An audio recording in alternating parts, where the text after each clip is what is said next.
Le Cameroun, c'est quoi? Vas-y, explique. Que le Cameroun, c'est d'ailleurs le seul pays au monde où pendant la saison sèche, le terrain glisse. Il faut faire attention.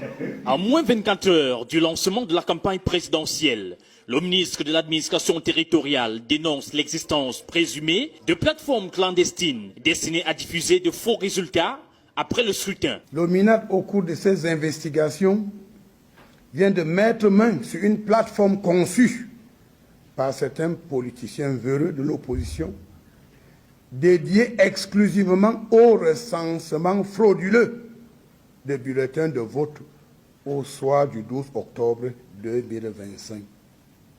Dans cette démarche conspirationniste, ces candidats véreux cherchent à manipuler l'opinion publique et à proclamer des résultats tronqués de l'élection présidentielle en leur faveur, au mépris des textes. Certains hommes politiques sans envergure, mais champions dans la manipulation des consciences, ont acheté des téléphones portables et recruté des jeunes naïfs et leur ont donné pour mission de propager des résultats tronqués dès 18 heures après la fermeture des bureaux de vote.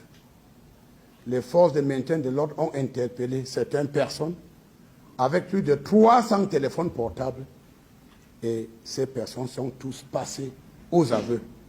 Le ministre affirme que les enquêtes sont en cours et rappelle que seul le Conseil constitutionnel peut proclamer les résultats, avertissant que toute tentative de manipulation serait sévèrement sanctionnée.